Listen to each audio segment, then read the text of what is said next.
नमस्कार दोस्तों, स्वागत है आपका गौरव की आवाज़ प्रोग्राम में। आज हम बात करने आए हैं उन लोगों की जिन्होंने अपने घर का सपना सजाया है, जिनको अपना नया घर लेना है और उसे पूरा करने के लिए वो बैंकों की तरफ रुख करते हैं, जहां वो होम लोन के बारे में जानकारी लेने जाते हैं, पर उन्हें पूरी जानकारी कभी कोई बैंक के द्वारा नहीं मिल पाती, कई बार समय की कमी के कारण और कई बार अधिकारियों की बेरुखी के कारण। और हमारे साथ हैं होम लोन के एक्सपर्ट स्टूडियो में मिस्टर प्रशांत सोनी जी, जिन्होंने कई लोगों का सपना साकार किया है अपना घर खरीदने का।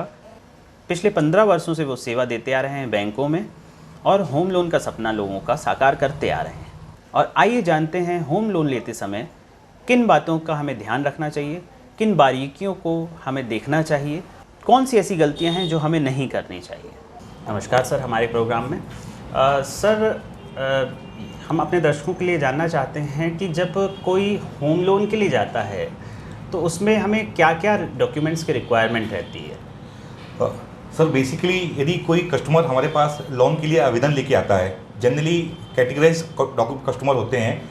जैसे आप बात कर लीजिए कि कुछ सैलरीड पर्सन होते हैं तो उसमें भी कैटेगराइज होते हैं। किसी के अकाउंट में सैलरी आती है, गवर्नमेंट सैलरीड होते हैं, स्टेट गवर्नमेंट सैलरीड होते हैं, सेंट्रलाइज गवर्नमेंट सैलरीड होते हैं, लिमिटेड कंपनी में जो जॉब करते हैं वो लिमिटेड सैलरीड होते हैं, और कुछ कस्टमर ऐसे होते हैं जो सैलरीड तो होते हैं मगर जिनकी सैलरी है जो खाते में क्रेडिट नहीं होती है, जिनको अपन कैश सैलरी कहते हैं। तो जनरली मुझे किसी कंपनी में या बैंक में आवेदन करना है तो सबसे पहले मुझे क्या होता है कि मुझे केवाईसी चाहिए। केवाईसी का फुल फॉर्म यदि कहें तो नॉन यूर कस्टमर, कि माने आपको हम कैसे पहचाने। तो केवाईसी में पैन कार्ड कंपलसरी होता है, जिसकी हम इनकम ले रहे हैं, माने जिस कस्टमर की हम आय ले रहे हैं तो उसका जो मिनिमम डॉक्यूमेंट होता है वो पैन कार्ड होता है। पैन कार्ड में से ही हम कस्टमर को लेते हैं। दूसरा, कस्टमर की पहचान पत्र में हम आधार कार्ड को लेते हैं, जिसको गवर्नमेंट ने वेरीफाई किया हुआ है। ये बेसिक 2 डॉक्यूमेंट मिनिमम केवाईसी में आते हैं। तीसरा, पहचान पत्र फ़ोटो, जिसकी हम पासपोर्ट फ़ोटो लेते हैं। तो ये मेन 3 केवाईसी डॉक्यूमेंट हर कस्टमर की कैटेगरी में फिक्स होते हैं। ये 3 डॉक्यूमेंट अपन को चाहिए, पैन कार्ड, आधार कार्ड और एक उसकी फ़ोटो, पासपोर्ट फ़ोटो। अब मान लीजिए मैं सैलरीड कस्टमर हूँ, मैं कहीं जॉब करता हूँ, तो मुझे सीधी सी बात है मुझे सैलरी मिलती होगी, तो मुझे 3 महीने की सैलरी स्लिप चाहिए। जिस सैलरी स्लिप में मेरी अकाउंट में सैलरी क्रेडिट होती है तो उसका मुझे 6 मंथ का बैंक स्टेटमेंट चाहिए। यदि मैं किसी कंपनी में काम करता हूँ तो मुझे फॉर्म 16 चाहिए 2 साल का। तो मिनिमम ये बेसिक डॉक्यूमेंट लगते हैं, जिसमें आपको आधार कार्ड, पैन कार्ड, फ़ोटो, 3 महीने की सैलरी स्लिप, आपका बैंक स्टेटमेंट 6 मंथ का और आपके 2 साल की फॉर्म 16। इस बेसिस इन मिनिमम बेसिक फाइनेंशियल डॉक्यूमेंट पे आप किसी भी कंपनी में लोन आवेदन कर सकते हैं। मान लीजिए फाइनेंशियल पेपर चाहिए है। यदि मान लीजिए कोई व्यवसायिक व्यक्ति होता है तो व्यवसाय से जुड़े हुए व्यक्ति के लिए हम जनरली जो कंपनियां होती हैं वो 3 साल की आईटीआर की मांग करती हैं और बहुत सी कंपनी 2 साल की आईटीआर की मांग करती हैं। यदि मान लीजिए आज मैं फुटवेयर के बिजनेस से जुड़ा हुआ हूँ, आज मुझे 10 लाख के होम लोन की आवश्यकता है और मैं चाहता हूँ कि मैं एसबीआई में जाऊँ, वहाँ सस्ता लोन है, वहाँ की आरओआई ब्याज दर कम है, रेट ऑफ इंटरेस्ट कम है, मैं एसबीआई में जाता हूँ। तो मुझे एसबीआई जाऊँ तो मेरे पास क्या क्या डॉक्यूमेंट होने चाहिए कि मैं एसबीआई से जाके लोन प्राप्त कर सकता हूँ। तो दोस्तों इसलिए बिल्कुल सिंपल है। आप यदि एसबीआई में जाते हो तो सबसे पहले आपको केवाईसी माने आपके पहचान पत्र जो दस्तावेज है वो आपके पास होने चाहिए। दूसरी बात, आपकी आय के प्रमाण पत्र कि जिस आपकी आय किससे आती है। तो उसके लिए जो भी कस्टमर हैं सबसे पहले तो दुकान का रजिस्ट्रेशन फर्म की जो नगर निगम से आप रजिस्ट्रेशन करवाते हो या जीएसटी का फॉर्म भरते हो तो आपका रजिस्ट्रेशन चाहिए। साथ में जो आप आईटीआर है, जैसे एसबीआई में आपको 3 साल की आईटीआर मांगते हैं, 3 साल की आईटीआर है, वो 3 साल की आईटीआर आपको वहाँ जाके सबमिट करना पड़ता है।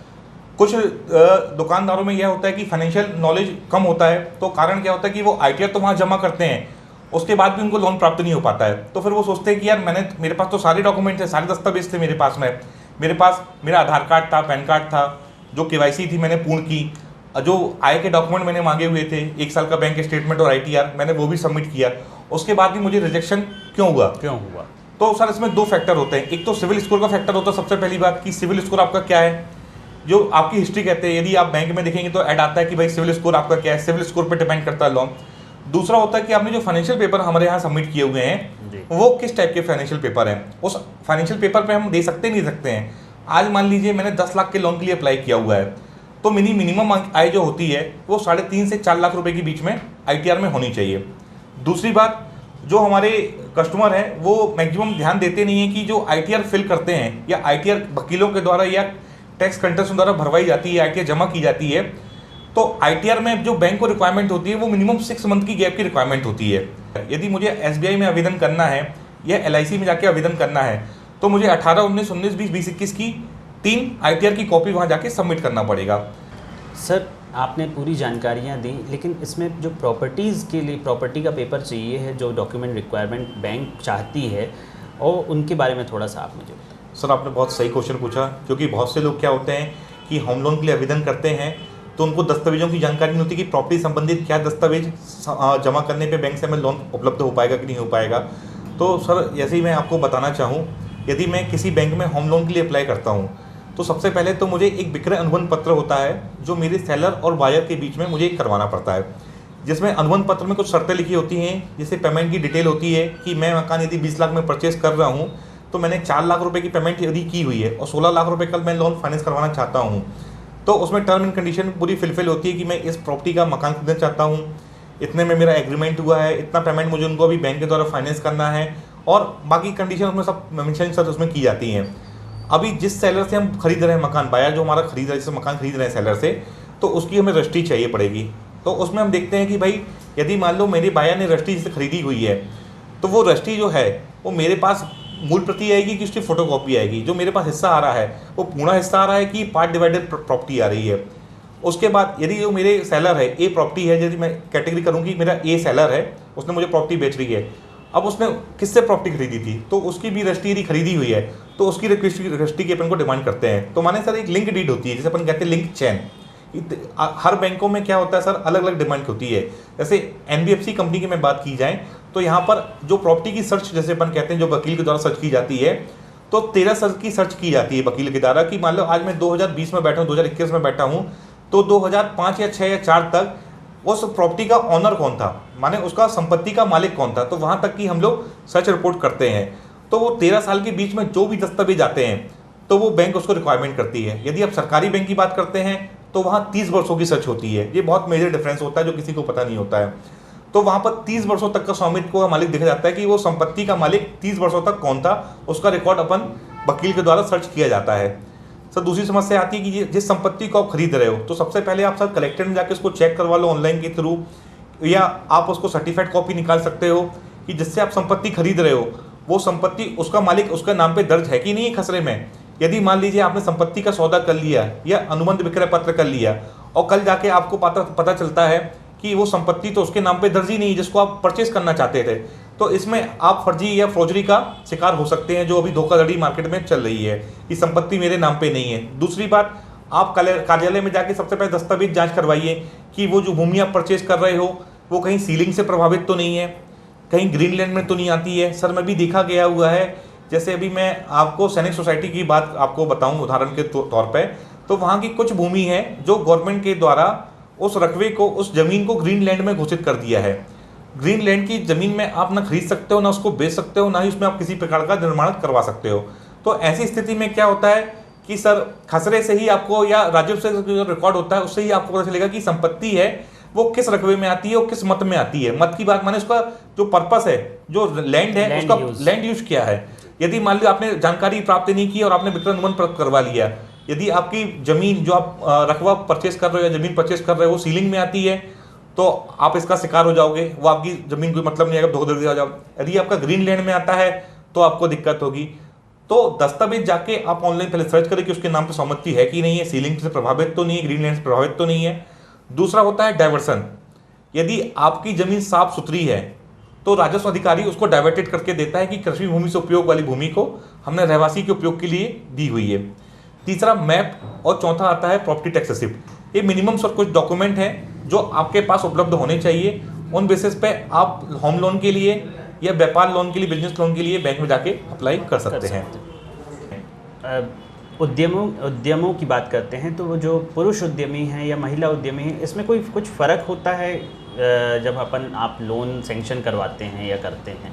नहीं सर, ऐसा कोई मेजर फर्क ही नहीं होता है। हाँ, यदि उनके लोन के लिए अपन बात करें तो क्या होता है, कुछ बैंक स्कीम चलाती हैं। जैसे मान लीजिए मैंने पुरुष हूँ, मेरी इनकम पे मैं लोन ले रहा हूँ, तो मेरे लिए जो ब्याज दर है वो 7.10 है जी। यदि महिला जॉब कर रही है और महिला लोन के लिए आवेदन कर रही है, वो अपने नाम पे प्रॉपर्टी परचेज करना चाह रही है, तो उसके लिए कुछ बैंक्स हैं, कुछ स्कीम चलाते हैं कि महिलाओं के नाम पे कुछ रेट ऑफ इंटरेस्ट में वेवर कर सकते हैं। अब वो ऐसे मान लीजिए कुछ पैसों में हो सकता है, मैं डेफिनेटली तो नहीं बता सकता हूँ कि कौन सा बैंक कितना बिहेव करता है। हर बैंक के अपने रूल्स और रेगुलेशन पॉलिसीज होती हैं। तो कोई बैंक 30 पैसे की छूट करता है, कोई 40 पैसे की, कोई 50 पैसे की जी। तो रेट ऑफ इंटरेस्ट में छूट मिल जाती है। तो जब हमारा जैसे कोई भी कस्टमर है वो अगर कोई मकान लेता है तो मकानों पर क्या वो town and country planning approved होते हैं तभी लोन करते हैं, या जैसे कोई बिल्डर की साइट है वो town and country planning approved है, हाँ, तो उसमें आप लोन करेंगे, या जो सिर्फ डाइवर्टेड होते, कई बिल्डर्स ऐसे होते डाइवर्शन वाली लैंड वो सिर्फ डाइवर्शन करवाते हैं और उसमें मकान बना करके बेचते हैं। आपको कारण क्या होता है कि बैंक की पॉलिसी के ऊपर डिपेंड करता है कि बैंक की पॉलिसी किस टाइप की लैंड पे किस टाइप की फंडिंग करती है, उनकी रिक्वायरमेंट पे बेसिस होती है। जैसे मान लीजिए आप अच्छे बैंक्स की बात करेंगे या कॉर्पोरेट बैंक, सरकारी बैंकों की बात करेंगे या बैंक NBFC में बात करेंगे तो सबकी अपनी अपनी पॉलिसी होती है। आज यदि मैं SBI से लोन लेने जाऊँगा या मैं बैंक ऑफ महाराष्ट्र से लोन लेने जाऊँगा तो उनकी शर्तें होती हैं कि आप जो मकान जहाँ खरीद रहे हो तो वो town and country and RERA से अप्रूव्ड होना चाहिए, तभी हम उस पर फंडिंग करेंगे। यदि प्लॉट किसी प्राइवेट बिल्डर के द्वारा डाइवर्टेड किया गया है या उसमें प्लॉटिंग की गई है प्राइवेट लेआउट में तो उसमें वो फंडिंग नहीं करते हैं। कारण क्या है कि जो SDM के तहसील के ऑर्डर होते हैं तो उनकी बहुत सारी प्रक्रियाएं होती हैं जिनको कंप्लीट करना पड़ता है। कॉर्पोरेशन का लाइसेंस होना चाहिए, आपका रजिस्ट्रेशन होना चाहिए। आप यदि कोई डाइवर्टेड साइट खरीदते हो तो वहाँ पर आपको सुविधाएं नहीं मिल पाती हैं। मगर यदि आप TNCP एंड रेरा रजिस्ट्रेशन वाली कॉलोनी लोगे तो उसमें क्या होता है कि आपको गार्डन डेवलप करना पड़ता है, आपको मंदिर बनाना पड़ता है, आपको 25 फुट या 20 फुट की CC की रोड बनानी पड़ती है। बिल्डर डेवलप करके देता है उस कॉलोनी को। आपको स्ट्रीट लाइट लगाने पड़ेंगे, आपको नाली देना पड़ेगा। माने जो बेसिक इंटेनिटी होती है, जैसे कहा जाए जो नगर निगम किसी कॉलोनी को डेवलप करती है, तो टाउन एंड कंट्री में भी बिल्डर को वो सारी सुख सुविधाएं कस्टमर को प्रोवाइड करनी पड़ती हैं। तो वो कंपनी की पॉलिसी पर डिपेंड करता है। जैसे मार्केट में अभी मैं NBFC की बात करूं, फाइनेंस इंडस्ट्रीज दो चीज में डिवाइडेड है, एक बैंक्स होता है और एक NBFC होती है। तो जो मैक्सिमम लोग हैं, जो हमारे उपभोक्ता हैं, वो मैक्सिमम लोग क्या जानते हैं, कस्टमर हैं, वो बैंक्स को जानते हैं, वो NBFC का मीनिंग भी नहीं जानते हैं। बैंक्स क्या होता है सर कि वो कमर्शियल शेड्यूल बैंक होता है, उसको हर चीज़ की करने के लिए होती है। वो बैंकिंग करता है, वो करंट अकाउंट खोलता है, सेविंग अकाउंट खोलता है, FD करता है, RD करता है, TD करता है, वो लोन्स देता है। वो एसेट में पूरा उसके दो पार्ट होते हैं, लाइबिलिटी पार्ट होता है और एक एसेट पार्ट होता है, वो दोनों पार्ट करता है। जो NBFC होता है उनको सेवी से रजिस्ट्रेशन मिलता है, NHB से रजिस्ट्रेशन होता है उनका, तो वो अफोर्डेबल हाउसिंग के लिए लाइसेंस लेते हैं। तो वो NBFC कंपनी में यदि मैं नाम लेना चाहूँ 2-4 कंपनियों का, जैसे आवास हाउसिंग फाइनेंस हो गया, मैग्मा हाउसिंग फाइनेंस हो गया, कैप्री हो गया, इंडिया सेल्टर हो गया, ऐसी बहुत सारी कंपनियां हैं जो डाइवर्टेड प्लॉट पे करती है। जो आपका क्वेश्चन था कि डाइवर्टेड नॉन डाइवर्टेड पे, तो डाइवर्टेड प्लॉट पे ऐसी कंपनियां फंडिंग करती है।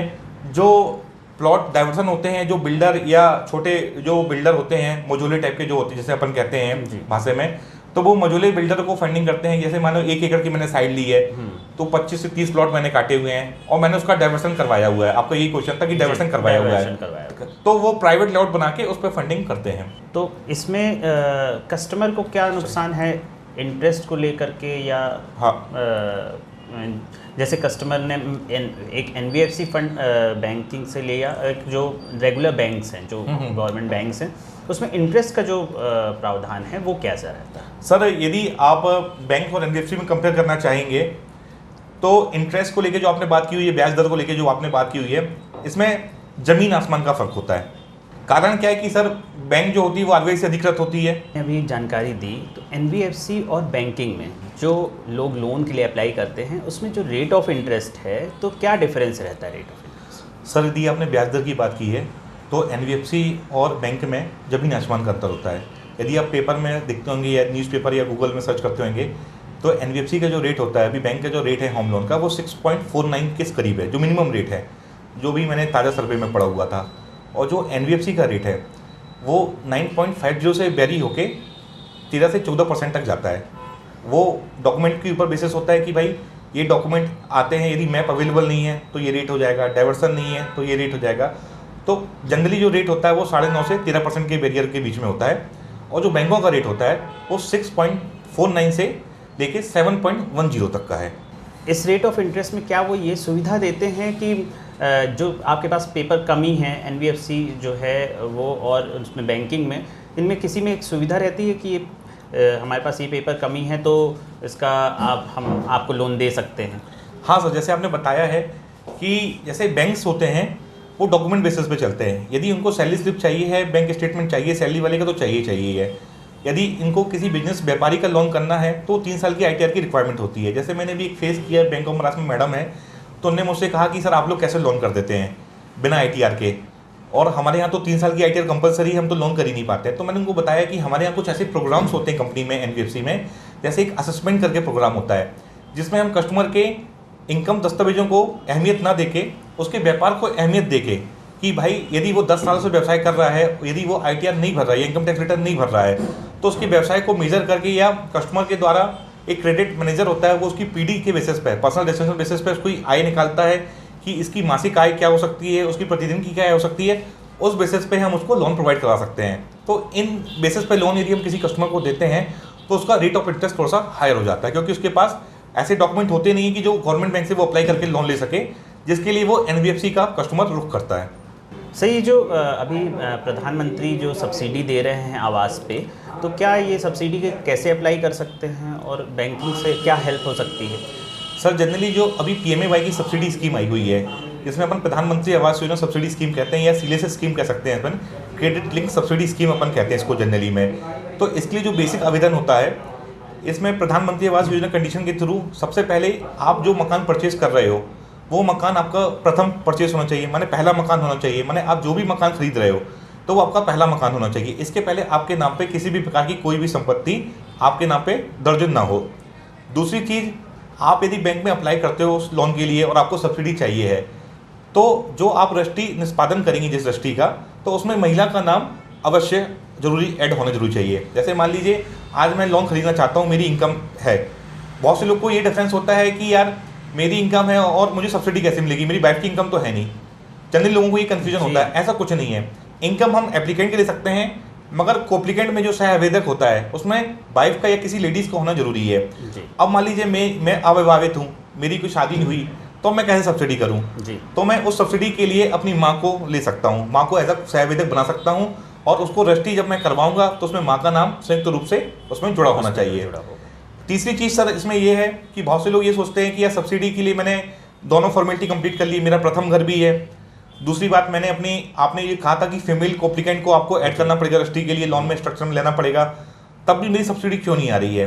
तो सर अभी स्कीम ऐसा है कि जो सब्सिडी के लिए आपको अप्लाई करना चाहिए उसमें आपका जो नक्शा है, जो आपने मकान परचेज किया हुआ है, या आपने प्लॉट प्लस कंस्ट्रक्शन करके मकान बना रहे हो, या आप कंस्ट्रक्शन के लिए लोन बना रहे हो, तो उसमें आपको नगर निगम से हाउसिंग की परमिशन लेनी चाहिए। यदि आपका मैप अप्रूव्ड है या आपने टाउन एंड कंट्री में मकान लिया हुआ है, तो सीधी सी बात है कि आपके सारे लीगल डॉक्यूमेंट आपके क्लियर हैं, तो आपको सब्सिडी आने की 100% संभावना है। यदि आपने किसी बिल्डर के थ्रू मकान लिया हुआ है, जिसने डाइवर्सन के थ्रू मकान आपको दिया हुआ है, उसमें मैप जनरली अप्रूव्ड होते नहीं है, तो उसमें आपकी सब्सिडी आने की संभावना जो होती है वो नील के बराबर होती है, शून्य होती है। तो यहाँ ऐसे उपभोक्ताओं को सब्सिडी मिल नहीं पाती है, जो दोनों पहली वाली 2 कंडीशन तो फुलफिल कर लेते हैं, मगर तीसरी कंडीशन को फुलफिल नहीं कर पाते हैं। फिर कस्टमर जो आवेदक होता है, जो हमारा ग्राहक होता है, वो बैंक में चक्कर काटता है कि सर हमें सब्सिडी क्यों नहीं हुई है। अभी सबसे बड़ा मुद्दा यही हुआ है, जितनी भी NBFC कंपनियां हैं वो डाइवर्टेड मकान पे तो करती हैं, उनने कह भी दिया सब्सिडी आ जाएगी, मगर सब्सिडी रिसीव उनको होती नहीं खाते में। 2-2 साल 3-3 साल से लोगों को लोन चल रहे हैं। कारण यही है कि वो मैप सबमिट कर नहीं पाते हैं, क्योंकि मैप सबमिट नहीं होगा तो कॉलोनी ऑथराइज नहीं होगी, मकान आपका अप्रूव्ड नहीं होगा, तो इस कारण से प्रधानमंत्री उनको सब्सिडी रिलीज नहीं करती हैं। सही, यदि कोई मकान खरीद रहा है, कोई भी कस्टमर मकान खरीद रहा है या 20 लाख का मान लीजिए मकान खरीद रहा है, तो उसमें वो कितने तक का लोन अप्लाई कर सकता है, उसका कोई क्राइटेरिया वो आप हमें बता दें। हाँ सर जनरली क्या होता है कि हर बैंक की अलग अलग पॉलिसी होती है। कोई बैंक जो आप मकान खरीद रहे हैं, जैसे आपने क्वेश्चन पूछा मुझसे कि 20 लाख का आप मकान खरीद रहे हो, तो उसमें आपको कितने तक का हम लोन दे सकते हैं। जनरली सर जो स्टैंडर्ड पॉलिसी होती है, हम 80% वैल्यू तक का मकान दे सकते हैं। मानिए यदि आप 20 लाख का मकान खरीद रहे हो तो हम मिनिमम 16 लाख रुपए आपको मकान में दे सकते हैं। बस 16 लाख रुपए सर आप ऐसे डिसाइड नहीं कर सकते हो कि मैंने आपको 16 लाख रुपए मकान की वैल्यू करके तय दे दिया।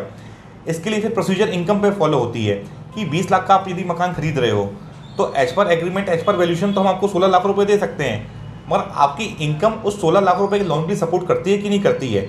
यदि मान लीजिए मुझे 16 लाख रुपए का मकान खरीदना है, 20 लाख के मकान में यदि मैं 16 लाख रुपए आपको दे रहा हूँ, तो मिनिमम जो मेरी सैलरी क्राइटेरिया होनी चाहिए वो कम से कम 35 से 40 हज़ार रुपये के बीच में मेरी सैलरी होगी, तो बैंक आपको 16 लाख रुपए का मकान दे सकता है। ये डिपेंड करता है आपकी इनकम पे और दूसरा आपकी मकान की वैल्यू पे। क्योंकि आप 20 लाख का मकान खरीद रहे बाय सपोज, और बैंक में वैल्यूअर होता है, बैंक ने उस मकान की वैल्यू 18 लाख रुपए दी, तो फिर वहाँ से तय होगा कि जो वैल्यूअर है वो मकान की क्या वैल्यू दे रहा है। यदि बैंक के वैल्यूअर ने 18 लाख रुपए वैल्यू दी हुई है तो फिर हम 18 लाख से कैलकुलेशन निकालेंगे उसका 80% कितना होता है। तो उस 80% के हिसाब से विच इज लोअर, आपके इनकम के हिसाब से लोअर क्या है और वैल्यूएशन के हिसाब से लोअर क्या है, जो सबसे कम होता है दोनों में से, उस हिसाब से बैंक डिसाइड करती है कि हम आपको लोन अमाउंट राशि क्या दे सकते हैं। सर क्या प्लॉट्स भी फाइनेंस हो जाते हैं? प्लॉट्स भी फाइनेंस करते हैं? नहीं सर, जनरली क्या जो बैंक होती है वो प्लॉट पे लोन नहीं देती है। कुछ संस्थाएं हैं जो सिर्फ प्लॉट खरीदने के लिए लोन देती हैं, वो भी प्लॉट आपकी टाउन एंड कंट्री में स्थित होना चाहिए प्लॉट। हम जनरली जो बैंक्स होते हैं वो प्लॉट खरीद कर कस्टमर को उस प्लॉट पे कंस्ट्रक्शन करने के लिए लोन उपलब्ध करवाती है। तो आप यदि हमारे पास आ रहे हैं लोन अप्लाई करने के लिए तो आपको प्लॉट के साथ कंस्ट्रक्शन भी करवाना पड़ेगा। यदि आप प्लॉट में कंस्ट्रक्शन नहीं करवाते हैं तो बहुत सारी बैंक्स क्या करती हैं, जिसमें भी बहुत से लोगों को अवधारणाएं होती हैं कि मैंने प्लॉट ले लिया है तो बैंक प्लॉट पे लोन कर दी है, अब मैं कंस्ट्रक्शन नहीं करवाऊंगा तो क्या होगा। सर जनरली कस्टमर क्या होता है कि वैसे केस आज मेरे पास सपोज बैंक में केस आया प्लॉट प्लस कंस्ट्रक्शन के लिए, मैंने प्लॉट तो फंडिंग कर दी, मैंने कस्टमर को बताया कि नहीं भैया मैंने आपका 5 लाख रुपये प्लॉट में फंडिंग की हुई है और 7 लाख रुपये आपको मकान बनाने के लिए दिया हुआ है। आप जब मकान बनाओगे तब आपको हम जैसे जैसे फंडिंग आपकी रिलीज करते हैं ट्रांच के रूप में। मगर मैंने क्या किया, मैंने प्लॉट खरीद लिया और मैंने 3 साल तक उसका निर्माण नहीं किया। तो बैंक की पॉलिसी होती है कि 12 महीने, 24 महीने या 36 महीने, हर कंपनी की अलग अलग पॉलिसी होती है। तो बहुत सी कंपनी कहती है कि आपको प्लॉट खरीद के 6 महीने के अंदर निर्माण करना पड़ेगा। यदि आप 6 महीने के अंदर निर्माण नहीं करते हैं तो बैंक क्या करती है, आपने जो प्लॉट खरीदा हुआ है सिर्फ उस पर प्री EMI माने ब्याज दर बस लेती है, माने आपका किस्त कोई पार्ट नहीं जाता है, जो देखो अपन EMI कंपोनेंट कहते हैं, आपकी EMI स्टार्ट नहीं होती है। यदि मान लो मैंने प्लॉट ले लिया है, जनरली कस्टमर क्या करता है जो बैंकों में लड़ने के लिए शिकायत करने के लिए आता है कि सर मैंने आपसे लोन लिया हुआ है और 3 साल से मैं ब्याज ही चुकाया जा रहा हूँ, मेरा मूलधन तो जा ही नहीं रहा है, मेरा लोन 10 लाख रुपए का था, आज भी 10 लाख रुपए खड़ा हुआ है। तो सर लोगों को जानकारी नहीं होती है कि जब आप P+C में लोन लेते हैं प्लॉट प्लस कंस्ट्रक्शन में, जब तक पैसा ट्रांच का पूरा रिलीज नहीं हो जाता है, जो आपने लोन लिया हुआ है वो पैसा यदि कंपनी नहीं देती है तब तक कंपनी ब्याज देती है। यदि माने आपने प्लॉट में निर्माण नहीं किया है और पैसा आपने जो अप्लाई किया हुआ था बैंक में पूरा रिलीज नहीं हुआ है तो 3 साल तक सिर्फ आप ब्याज ही चुकाते रहते हो, माने आप कहीं पर भी आपका लोन में मूलधन में 2 रुपए भी कटौती नहीं होती है। माने आप सबसे अग्रिम समस्या आ रही है लोन NBFC में या बैंक में देखा जाए, कस्टमर अवेयर नहीं होता है, वो P+C में लोन ले लेता है। तो क्या होता है कि बैंक क्या करती है उसको होम लोन में देती है, इंटरेस्ट में देती है। कल के दिन कस्टमर आता है फिर बोलता है सर मैं निर्माण करने की स्थिति में नहीं हूँ, आप मेरा लोन डाउनसाइज कर दीजिए। तो उस स्थिति में क्या करती है बैंक, उसका रेट ऑफ इंटरेस्ट यहाँ बढ़ जाता है। यदि मान लीजिए सपोज मैंने 9% पे उसको लोन दिया हुआ है, उसका रेट वो बैंक डिसाइड करती है कि 14% लेना है, 18% लेना है। बहुत से बैंक तो सर उसको 20% चार्ज करती है। तो जो कस्टमर को चुकाना और कस्टमर के लिए एक सरदर्दी स्थिति पैदा हो जाती है कि मैंने होम लोन में मकान लिया हुआ था, अब चूंकि मैं किसी स्थिति से मकान का निर्माण नहीं कर पा रहा हूँ तो मुझे 20% की दर से ब्याज चुकाना पड़ रहा है। तो ये सबसे अग्रिम समस्या आ रही है लोगों में। सर जैसे कोई कस्टमर लोन ले लेता है, उसका लोन सैंक्शन हो जाता है, लेकिन वो कुछ कारणों से वो अपना वो फुलफ़िल नहीं कर पाता, उसका जो भी कंडीशन है वो फुलफ़िल नहीं कर पाता, तो फिर उस स्थिति में आकर के कस्टमर को क्या उसके पास रहता है कि वो कैसे लोन सेटलमेंट करे, या उसको बैंक का क्योंकि ब्याज जो होता है वो बहुत तेज़ी से बढ़ता है, तो उस डिफ़ॉल्ट होने से कैसे बच सकता है या क्या? सर जनरली जैसे आपने कंडीशन की या शर्तों की बात की है, तो शर्तें 2 प्रकार की हो सकती हैं, या लोन सेंक्शन के समय शर्तें हो सकती हैं या लोन डिस्बर्स करने के बाद शर्तें हो सकती हैं। जैसे लोन सेंक्शन की शर्तें की आप बात की जाए तो जैसे कस्टमर जब हमारे पास लोन के लिए आता है तो उसको सारी टर्म एंड कंडीशन जो भी होती हैं वो सेंक्शन लेटर में लिखी होती हैं। हम कस्टमर को समझाते हैं, यदि कोई कस्टमर पढ़ा लिखा नहीं होता, हिंदी में होता, तो उसकी हम वर्नाकुलर साइन करवाते हैं। उसके साथ जो पढ़ा लिखा सहभागी आता है उसको बताते हैं कि भाई ये टर्म एंड कंडीशन है, आपको फुलफिल करोगे तब जाके हम आपको लोन प्रदाय कर पाएंगे। या लोन कभी क्या होती स्थिति आती है कि लोन डिस्बर्स हो गया, हमने जैसे मान लीजिए बाय सपोज मैंने प्लॉट प्लस कंस्ट्रक्शन के लिए लोन दिया हुआ है, हमने प्लॉट में पैसा कस्टमर को छोड़ दिया और प्लॉट की रजिस्ट्री हो गई। अब कस्टमर मकान का निर्माण करना चाहता है, वो हमारे पास आया है, हमने उसको बताया है कि भाई आप जब मैप अप्रूव करके दोगे तभी हम आपको कंस्ट्रक्शन का पैसा रिलीज करेंगे। मगर कस्टमर मैप पास करवा के नहीं ला पाता है या अप्रूव प्लान नहीं ला पाता है, उस कंडीशन में बैंक क्या करती है कि उसको कंस्ट्रक्शन का पैसा रिलीज नहीं करती है और उसकी फंडिंग को वहाँ रोक देती है। उस कंडीशन में ग्राहक को 2 तरह के घाटे जो मेरे हिसाब से हो सकते हैं, एक तो उसका ब्याज दर बढ़ा दी जाती है, दूसरी उसकी जो किस्त होती है EMI होती है उसके रेशो को टेनर को रिड्यूस करके उसकी EMI को कंपोनेंट में लाके सेट कर दिया जाता है, तीसरा उसको हम पैसा रिलीज नहीं कर पाते हैं, तो वो लोन आगे भी बीटी होने में दिक्कत होती है।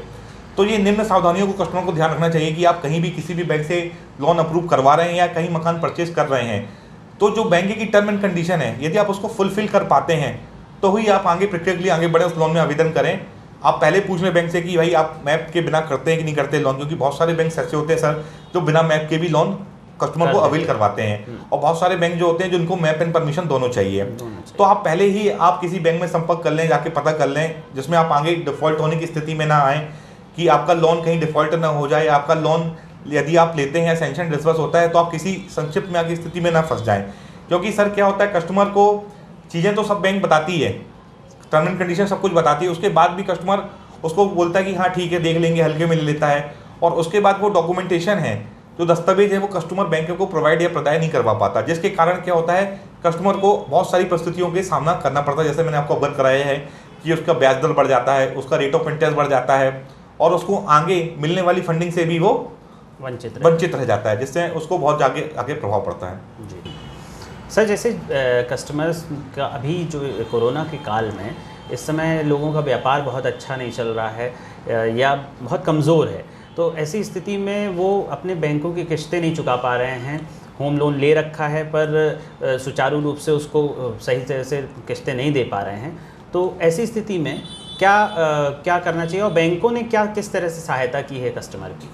सर जैसे अभी आप सभी जानते हैं कि जो वैश्विक महामारी कोरोना अभी सभी को फेस करना पड़ा, जैसे अभी आया हुआ है, इसमें सर आरबीआई ने एक गाइडलाइन जारी की हुई थी कि 1 मार्च 2020 से 30 अगस्त 2020 तक, माने 6 मंथ का जो पीरियड है, उसमें किसी भी कस्टमर से हम कोई किस्त की अदायगी नहीं लेंगे। माने हम कस्टमर को हमने छूट दी थी कि आप भैया 6 महीने तक आपको ईएमआई का बोझ आपको नहीं देना पड़ेगा। बैंक ने आपको उसको उस अवधि को माफ़ नहीं किया, किस्तों को माफ़ नहीं किया, यहाँ पर उस अवधि को हमने आगे बढ़ा दिया है, समय के लिए बढ़ा दिया है। तो 6 मंथ का जो पीरियड है, आपको जो भी बैंक की किस्तें चल रही हैं, जैसे आपका कार लोन है, आपका गृह लोन है, आपका व्यवसाय लोन है, आपकी गाड़ी के व्हीकल लोन है, क्रेडिट कार्ड को छोड़ के जिस प्रकार के भी आपने जो लोन लेके लिए हैं आपने, तो उसमें 6 मंथ की अवधि का हमने समय दिया हुआ था। उसके बाद जैसे आपने पूछा, जैसे व्यापार किसी का मंदा चल रहा है, बहुत लोगों को लॉसेस हुआ है क्योंकि लोगों ने अपनी जमा पूंजी इस कोरोना काल में सर खर्च कर दी है।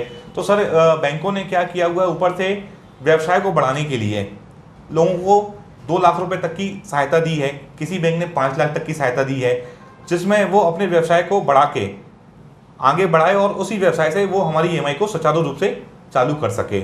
जैसे अभी स्ट्रीट वेंडर योजना प्रधानमंत्री की निकली थी, तो पथ विक्रेताओं को 10-10 हज़ार रुपये दिया गया है जी। या जो भी गवर्नमेंट बैंक है तो उसने क्या किया हुआ, जिनके लोन हमारे बैंक से चल रहे थे, तो 2 लाख रुपए का टॉप अप अमाउंट लोगों को प्रदान किया गया है, जिसमें वो व्यापार को कंटिन्यू सुचारू रूप से अपने आप को चालू कर सकें और अपना ईएमआई भुगतान समय पर दे कर सकें। जो कस्टमर एनपीए या जिनका डिफ़ॉल्ट हो गया है, वो अपना बैंकों से किस तरह से अपना वो बचा सकते हैं, डिफ़ॉल्ट होने से बच सकते हैं, या सेटलमेंट कैसे कर सकते हैं? सर आपने बहुत अच्छा क्वेश्चन पूछा मुझसे कि जैसे बहुत सारे कस्टमर जो होते हैं एनपीए की श्रेणी में जाते हैं, माने नॉन परफॉर्मिंग एसेट की श्रेणी में जाते हैं, तो उसके लिए सर ये होता है कि आप यदि नॉन परफॉर्मिंग एसेट की श्रेणी में आ गए हैं, यदि आपका लोन एनपीए हो गया है, तो इस स्थिति में क्या करना चाहिए कस्टमर को? सर बैंक से मिलना चाहिए, सबसे पहले तो बैंक से कॉन्टेक्ट करना चाहिए। जो कस्टमर करता नहीं है, वो ये सोचता है कि यार मेरा अकाउंट एनपीए हो गया है तो मैं अब किस्त भरने के लायक नहीं हूँ। बैंक ऐसा सर नहीं चाहती है। बैंक क्या चाहती है सर, हमारा ब्याज मिलता रहे टाइम पे, हमारा कस्टमर का मकान हड़पने की स्थिति में कोई बैंक भी नहीं चाहते है, कोई भी एनबीएफसी एक बैंक नहीं होती है।